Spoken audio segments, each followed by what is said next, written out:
No, I'm not saying all Germans. Of course not all Germans, right? Some Germans, and the majority, they were in the majority because Hitler won. Hitler won the elections. Hitler was chosen. Initially he did, yes, that's true. Okay, wait. Hitler, an evil man who came, this is how it works. Donald Trump. It rings a bell, right? It rings a bell. It's not very far. Okay. Well, we don't know what's going to happen in the future. We don't know. We don't know what's going to happen in the future. When Hitler came to power in 1933, he looked like the guy who's going to lift Germany out of oblivion it was sent into by the First World War. Trump will not ban his political views. Okay. He will not be able to circumvent. Well, no. You can trust me. You won't do a good job defending Trump. You won't. You will stand here and condemn him in a minute if I start to give details what he has said and what he means by what he has said. Leave Trump aside. Currently, there's no comparison between Hitler and Trump. I agree. Currently, right? Potentially, what happens in the future, we don't know. Right. Okay. So Hitler was chosen or elected by the German people by a landslide victory, right? He had convinced the masses in Germany that this is what I think of the Jewish people. No, it wasn't. He wasn't appealing to their anti-Semitism. He appealed to their patriotism. Whatever. The Jewish whatever it was. He was elected in 1933. Okay. The Jews were started to be killed in 1940. Whatever it was. I don't care about the details. They didn't elect him because he was anti-Semitic. So socially, when things are agreed upon, sometimes doesn't necessarily mean those things are right. Okay, just because there is a social consensus in a society or on something. Alcohol, for example. Wait. Let's talk about a more homely example. Alcohol. Here in this society where we live now, alcohol is normal. People use majority. I'm talking to the majority, right? There's nothing wrong with having a pint or having a shot here and there. No problem with that, right? But we know alcohol is directly linked to 80% of the violent crimes taking place in Britain, right? But that's true. If you, I can't. I don't accept that. We faced one yesterday. Okay. Alcohol is directly linked to most violent crimes in this country. Take my word for it. Go and do some research. It is. Yeah. Okay. So now, your social consensus point goes down the drain. It doesn't, because morally you cannot use social consensus to support your morality. No, I agree. There are times. Thank you. So now, where do your morals come from? I'm not saying all morals are good. Some morals are bad. Some morals are poor. But when you say good, it's a circular argument. When you say good, what do you mean? You're going to say when it's moral. And when I'm going to, what's moral? You can say when it's good. Okay, what is good? It's moral. What is moral is good. So you're going to go around in circles. We have to have a referee that tells us what's good and what is good. Yes, thank you. Otherwise, it is destruction, chaos on a grand scale, global destruction. Something with which I disagree, such as, what if the referee claims that women are only worth in court half the validity of a man? That referee's wrong if he claims that. I know what you're talking about. So you have misunderstood. And Sharia. You have misunderstood that. The same referee tells you, if you paid attention to that referee otherwise, he tells you that the testimony of a woman is absolutely equal to a man in the same court. The same referee tells you that. Did you know that, gentlemen? Did you know that? Hold on a minute. Did you know that, gentlemen? Okay. And not only that. Wait. Let me finish. Now, I haven't finished it. The same referee. Can I finish? The same referee tells you that a woman is far more superior than a man in status. The same referee tells you that. You're laughing, but okay. So there's a bigger picture you've missed, right? In chapter 24. Wait. Let me finish. And men are allowed to mistreat women and treat them as their property, but they exalt women at the same time. Okay. Now, when you're going to talk about these things, firstly, before we get to these things, I'm completely open to these questions, and I will show you why you may have misunderstood these points in our faith, or why you may have understood the referee. That's why you reject the referee, because you don't actually understand the referee. So that's why you don't accept his judgment. Now, before we get to that point, I want to know the standard you are using to judge that referee. Where does that standard come from, and why is that standard worthy of our attention? Why shall we now follow that standard which you have come up with? I see no evidence whatsoever of the Sorry? I see no evidence whatsoever of the referee even existing. B, I believe that all morals ultimately stem from our... These are completely different questions now. We are jumping from morality to another question now, God's existence. Now, can we stick to morality? I'm asking you a question. You as an atheist, what standard do you have to judge the referee or anyone else for that matter, and where do you get this standard from, and why is that standard even true? Are you asking me how we judge a referee, or asking how we get morals if we don't have a referee in the first place? Yeah. Okay, let's go to this latter point first. It's often thought that people like yourselves, or atheists, cannot have morals because we don't believe the referee is giving us the external referee is giving us the morals by which we must believe. Or by which no, but why are we jumping the gun? Why are we going to the referee for? I'm talking about your standard. Yes. You believe in certain things. You believe referees. You believe referee is wrong. The referee is wrong. I'm asking wrong based upon what? What do you mean by wrong? Well, first of all, I don't believe the referee exists. But secondly, okay, that's another question. Correct. But even if I know you think the referee exists, and I'm merely taking you at your. My thinking doesn't matter. I'm asking you about your thinking. Why do you think things are wrong? What do you mean by wrong? Okay. Morality, as far as I'm concerned, is created by man because we live in communal societies. We make rules and laws for ourselves to regulate the way we interact with each other. And then we cause destruction. Do you agree? Of course, ultimately we have. Thank you so much. So we agree. We both agree that men, when they make laws and rules, those rules and laws eventually lead to destruction on a massive scale. They have historically led to destruction often. But that's more often than not. More often than not. Societies in the world today are the Western society. Okay, let's talk. This one. Let's discuss the existing laws. Let's discuss the existing laws. There are laws. There are wars all over the Middle East. Okay. Islam rules. So there's no wars in Europe. So the bottom line is wait. Can we not digress? Can we? The bottom line is you have no set definition of wrong. You, as an atheist, have no set definition of wrong. The word wrong. Hence, you cannot use. I disagree. I do have a definition of wrong. Okay. So what standard do you use to reach that understanding of wrong? Communal standard that we create as a society. I've already shown you that communal standard has failed us again and again. So it cannot be used for our well-being. That communal standard has led to massacres and genocides of a grand scale. It protects you. Why I don't need your protection when you. Wait. I don't need your protection when you are killing 6 million Jews. When you're killing 6 million Jews, I don't need your protection. I don't need your protection when Native Americans were completely wiped out of the map of America. Okay, I don't need that protection when 11 million. My point is, you don't get robbed when you come up here to speak. Sorry? You don't get attacked. You don't get killed when you walk along the street. You don't get robbed every day because we have laws. The laws punish those people that would otherwise do that to you. I agree. So you're protected by the very rules. And these laws are very religious in nature. I believe. Okay, did you know in the 10th century Baghdad, in the Islam, I don't know. Okay. By the way, this is not my doing. I didn't plan this. Yeah, this is just a random discussion. We started talking. So in the 10th century Baghdad, we had discussions. Are you listening?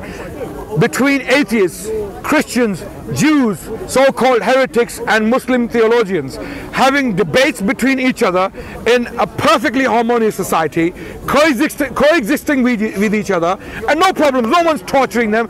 Did you know we didn't have any witch burnings in the Islamic lands? We didn't have any heretic burnings. That was all happening in Europe. Okay, and then after. Explain to me then how Islam spread from the Arabian Peninsula all across North Africa. Did it not? It was conquered by the sword. They attacked. That's a good. When you say Islam, okay, no, that's a good question, guys. Can we just? That's a good question. We have a discussion.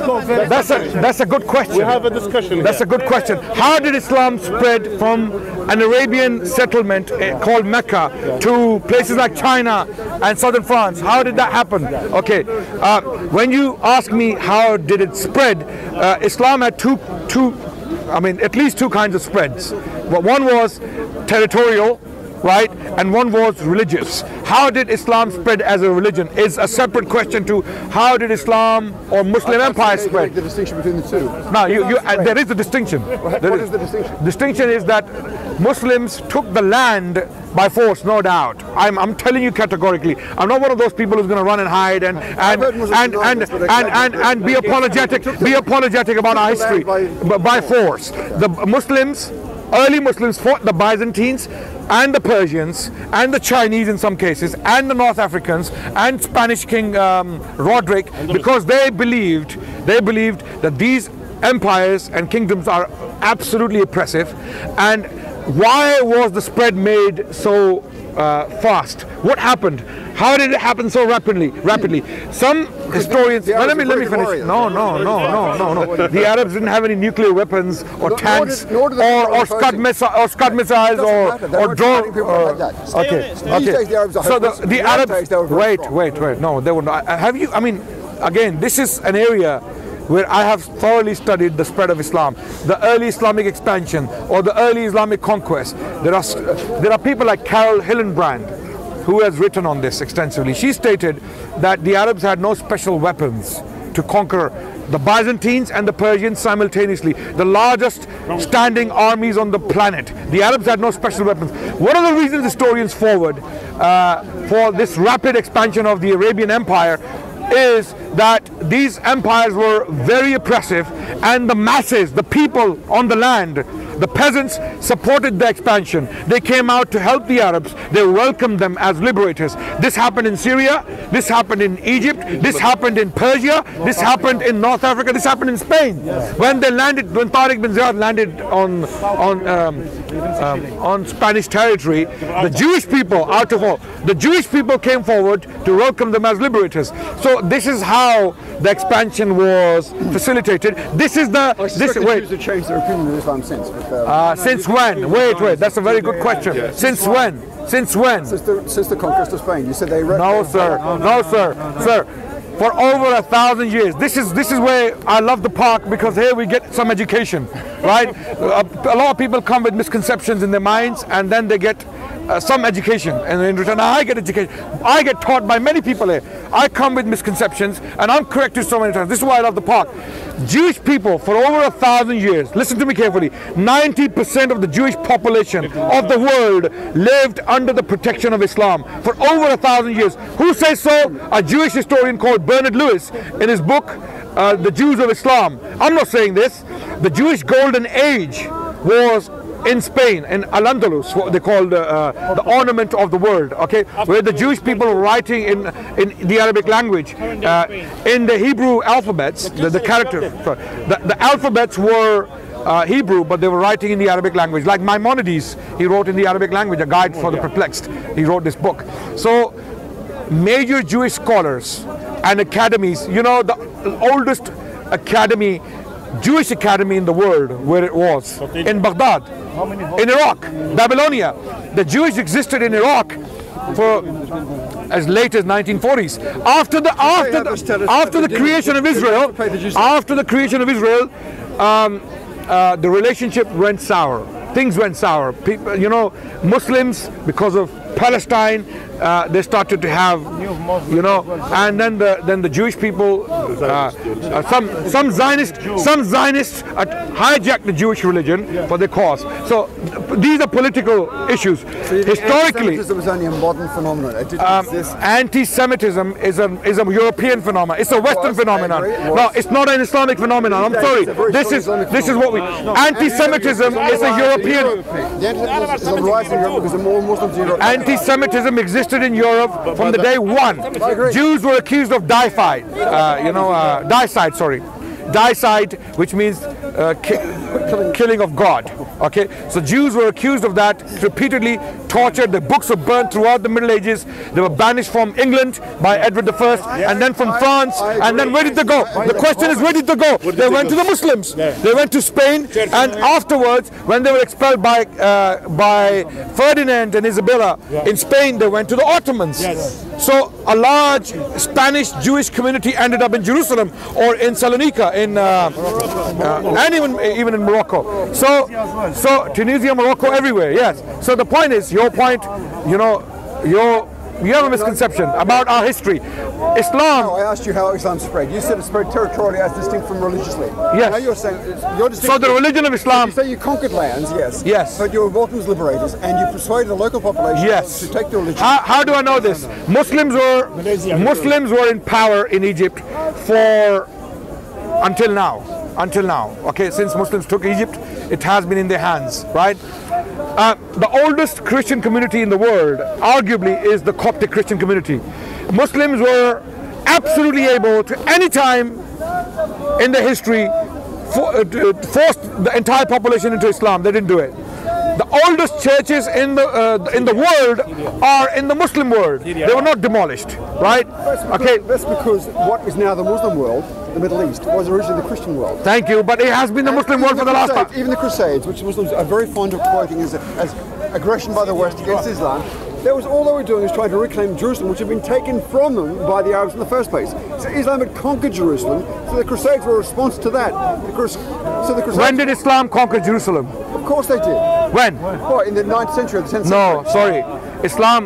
Muslims took Jerusalem in the 7th century, 636 CE. Right, exactly. And how can you call Crusades a response to that when Crusades are taking place in the 11th century? There's a gap of 5 centuries between the early. So there is no response. The claim was by the Europeans, by the Pope, kings, by the Pope, and by the kings. Right. They said we so what happened? The Holy Lands from the infidel, right? Okay. Which is what you guys call us. But what's your name?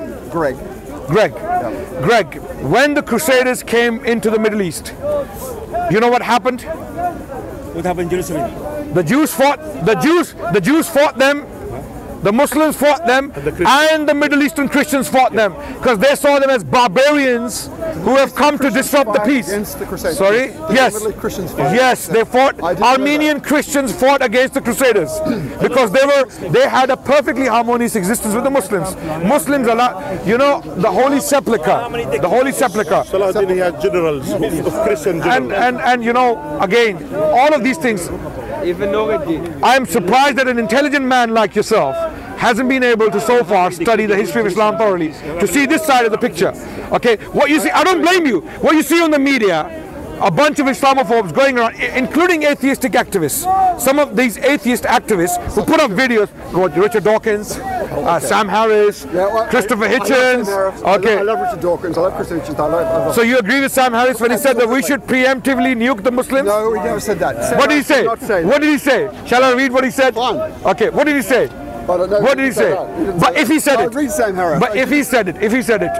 Well, how can I said he didn't say it, so how can I say that? If he said it. Okay. Find where Sam Harris claims we should nuke the Muslims.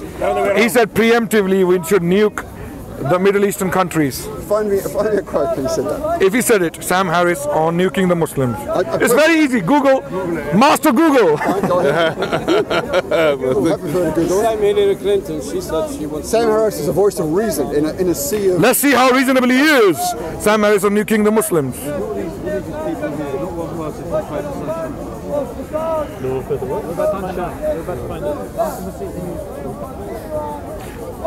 We should profile Muslims or anyone who looks like he or she could conceivably be a Muslim. Okay, wait, son. Well, it doesn't spend it. Wait. It's there. Sam Harris, the new atheist and anti-Muslim animus, Glenn Greenwood. What did he say about nuking the Muslims? He didn't say anything about nuking the Muslims. Sam Harris is a very reasonable guy. I'll show you the quote, and if you read the quote, and if he said anything like it, will you condemn it on camera? Yes, as an atheist. If he said anything like that, he would condemn it. Okay, that's very reasonable. I read his books. I've got all his books. Okay, Harris, I watch him on YouTube. Okay, have you come across any statement like that? No. Nothing like it. Sam Harris, no. Not Sam. Okay. The quote. 1 second. Anyway, we can move on because I'm going to. No, we're not moving on. There's a video. Yeah, wait. No, but wait. There's this video. I want the specific quote. Henry, what? What's his name, your brother? What's his name? Yeah, I did, yeah. Sam Harris. He's a neuroscientist that writes about religion. He wrote He wrote to kill us all, is he? He wrote The End of Faith. You want to kill us all? He doesn't want to kill. I just said he doesn't want to kill you all. You're not listening. But he finds a lot of faults in Islam, as do I. He finds a lot of faults in religion generally, as do I. Hillary Clinton said the same thing. Yeah. She didn't say kill the Muslims. She didn't say bomb. Muslim, innit? Look, it's very easy for you guys to come up here and make these wild statements. I want to see evidence. It's an evidence-based approach. Give me the video. I'm listening to it. Sam Harris didn't say anything like that. Hillary Clinton didn't say anything. He was asked about this on that very video he's talking about, and he responded to it. That I didn't mean that. He said something. If I wrote something like that in one of my books, you know where I would go? Any idea? Any idea? No, Guantanamo. They would have to open a new